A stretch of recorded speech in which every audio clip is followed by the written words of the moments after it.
Welcome to church.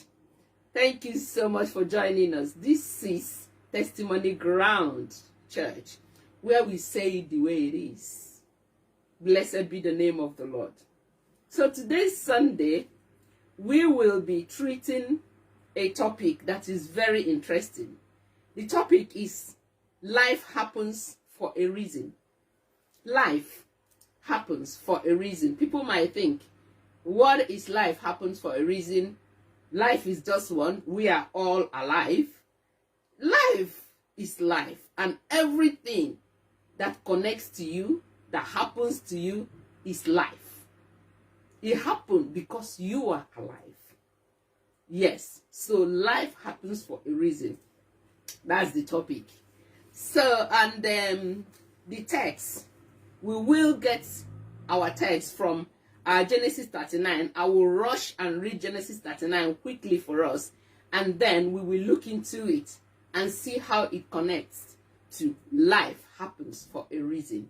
Blessed be the name of the Lord. Hallelujah. So I will read for us Genesis chapter 39. I read from 1 to the end, and I will quickly read it so as to save our time. Now Joseph had been taken down to Egypt, and Potiphar, an officer of Pharaoh, captain of the guard, an Egyptian, bought him from the Ishmaelites who had taken him down there.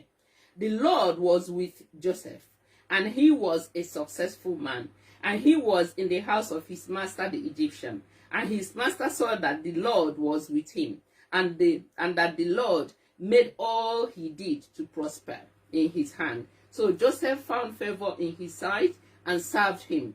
Then he made him overseer of his house, and all that he put under his authority. So it was from time to time he had made him overseer of his house and all he had, that the Lord blessed the Egyptian's house for Joseph's sake.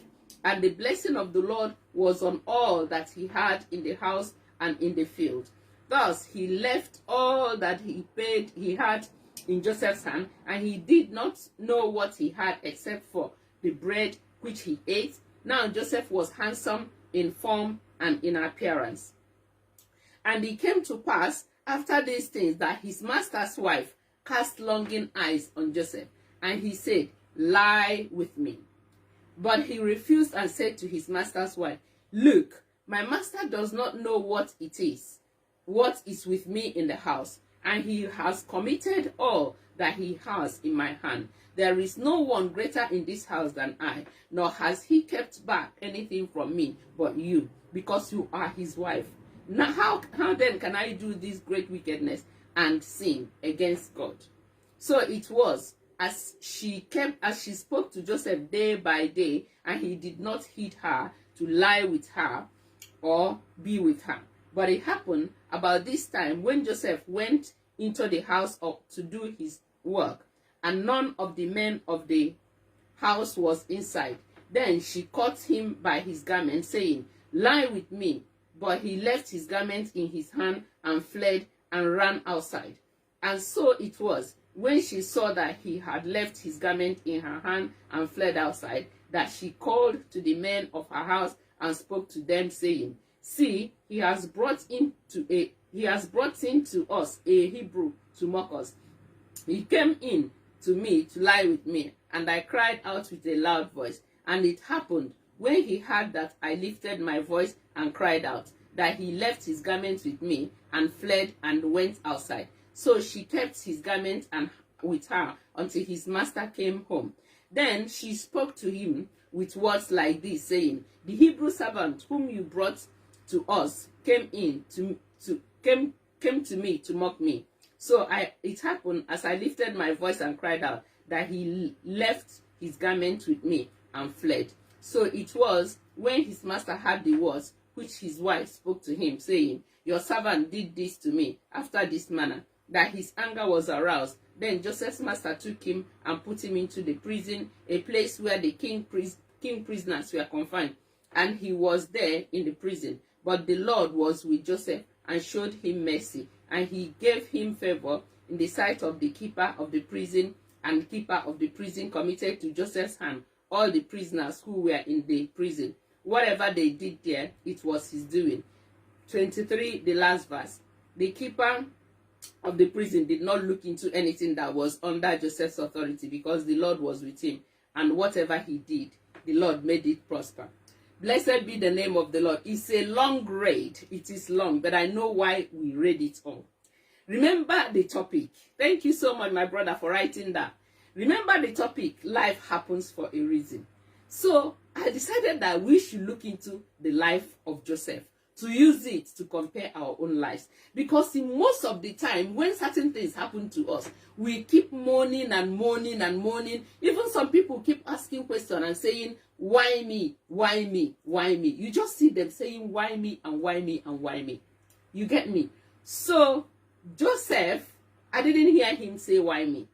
So first of all, Joseph was born out of mercy of God, because his mother was a barren woman. His mother was a favorite of Jacob, of the husband, but she didn't have any child. And Joseph came as a result of mercy of God.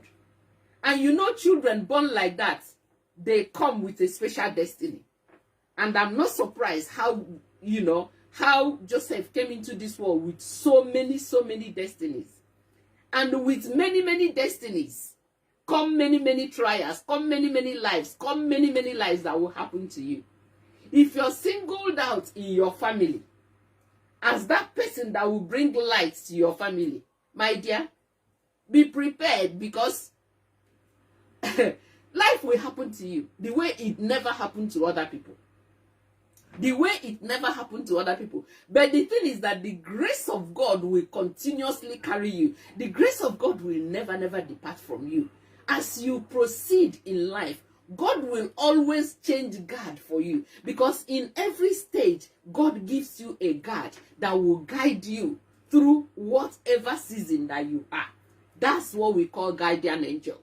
Many people call it different things. But God will always assign a spiritual being that will help you to navigate whatever stage that you are in your life.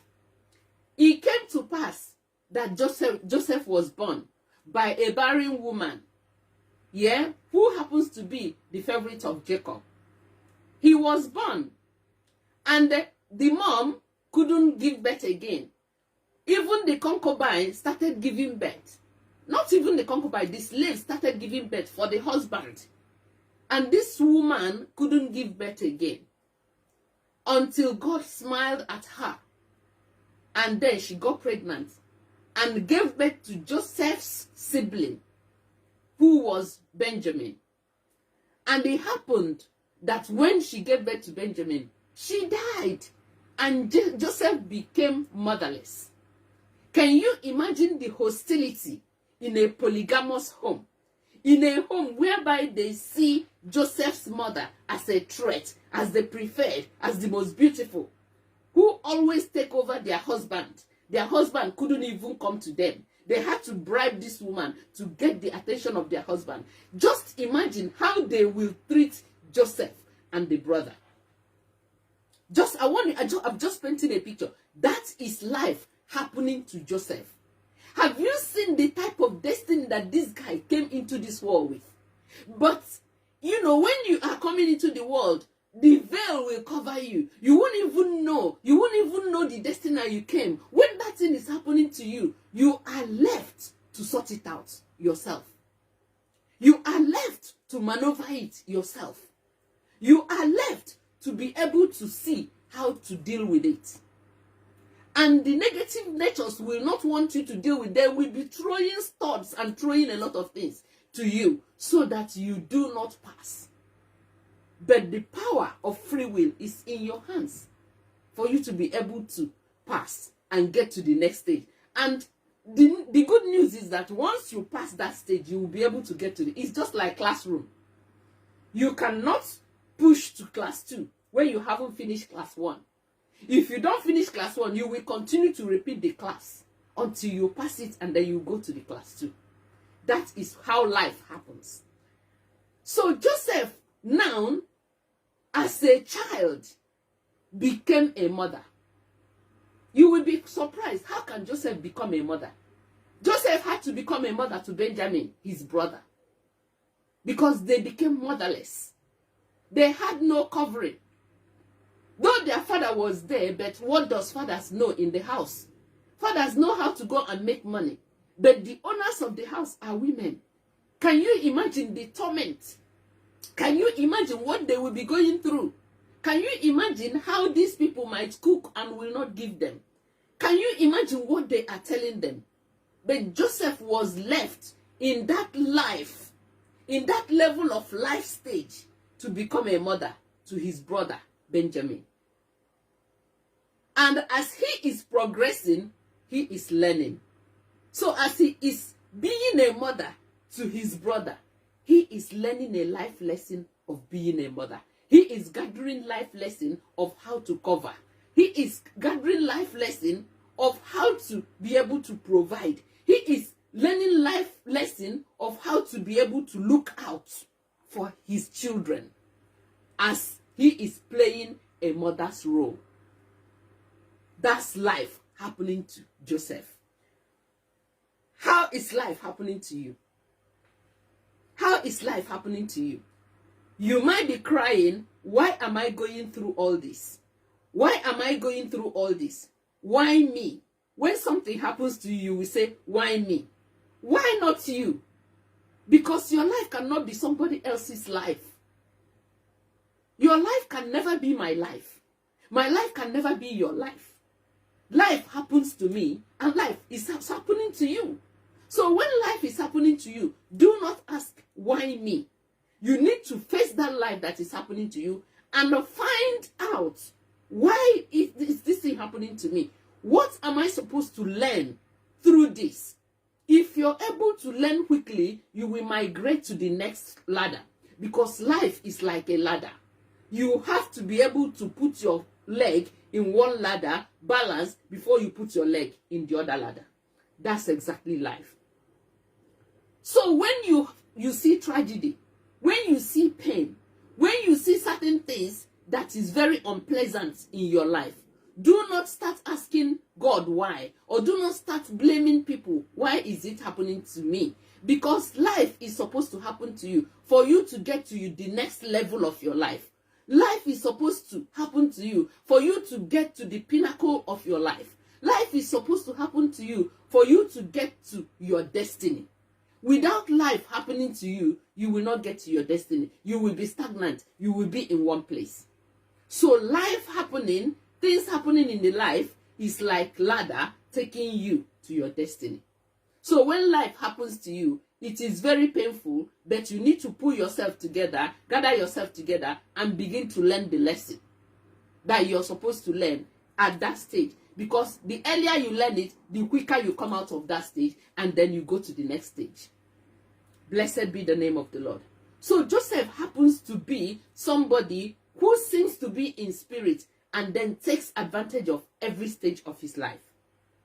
The mother died. He became a mother. Yeah? Then the brothers hated him so much. He became kind of somebody who looks out for himself and his brother. I remember in the days when we were growing up, my brother, the one that I am out, next to, because my senior brother is my immediate senior is a guy. So it happened that he died, and then he was the only son when he died, and it was so tragic that the whole town went into mourning, even the enemies, because it's like this woman stayed for 7 years before she gave birth. My mother stayed for 7 years before she gave birth to her first child, and then all becoming girls in an Igbo society. Then this boy came, and then others became girls, and at the end of the day, this boy died when he was the only son. Can you imagine? This life happened, and we were all devastated. But I remember my dad telling my mom, don't worry, it's going to be okay. My mom was pregnant. And after 1 week, my mom gave birth to our son, who happens to be the only surviving son. Okay? So now, because he happens to be the only surviving son, he get bullied by people who have siblings, by people who have older brothers, his mates, and so on. He will go out, they will beat him. They will come together and they will beat him. And he will cry and come back to my mother. My mother will call him and say, my son, are you coming back to me? What will I do? Am I a boy? Do you have a sibling that is a boy? At the end of the day, you have to go and play with your mates. So if they beat you, beat them back. Try and beat them back. Try and fight your way back. That's the only thing that you can do. Because God knows why he gave me only you. Nobody will fight for you. You have to fight for yourself. Go back and fight for yourself. When I talk about this, it brings tears into my my eyes. My brother will go back and start fighting like a lion. My brother will start fighting like a lion. At a time, my brother beat 5 people at the same time. 5 people, his mates. Only him will beat all of them at the same time. And my brother became a dread to all of them. They no longer look for his trouble. He became a lord of the ring. That was what Joseph went through. There was nobody to speak for him. There was nobody to speak for his brother, Benjamin. So he had to become a lord and fought for himself. If Joseph did not see all those things, he wouldn't be prepared for what is coming. You know, there are certain times something will happen to you. You will think, oh, this tragedy is the worst tragedy in the world. It depends on your destiny. If you have a big destiny, don't think that tragedy is the worst too. Because you will continue to climb and climb and climb. And everything that you see in the ladder of life, those are the things preparing you and giving you strength to get to the pinnacle. And God is going to do it for you, as he did it for Joseph. Joseph was sold, but the Bible said that God was with Joseph. And as a matter of fact, wherever he goes, he finds favor. He was thrown in the pit. He was crying. He thought that everything has finished. God provided the Ishmaelites. The Ishmaelites bought him. And he said, now that I am leaving my family, I'm leaving my country, I'm leaving, what else? They are going to kill me. Then he came into auction. And they auctioned him. And this man, the Potiphar, had to buy him. You see how progression from one tragedy to the other, from one tragedy to the other, he was going. He bought him and he went into a house where he was loved and everything and cherished. Joseph was comfortable, thinking that, since I am here, I can eat 3 square meals, everything is okay. Let me just relax. I will not see my father, I know. I will not see my brother again, I know. How will I even get there? Do I know how to get there? Let me relax since I still have my life. Joseph didn't know that he hasn't really gotten to his destiny. Yeah? Life keep pushing him. Life keep throwing things at him that will push him to his destiny. Many things that are happening to you are pushing you to your destiny. Many life events that are happening to you are pushing you to your destiny. There are certain things that if they didn't happen to you, you wouldn't have been able to do certain things that you are doing at the moment that is even helping you. Life event is happening.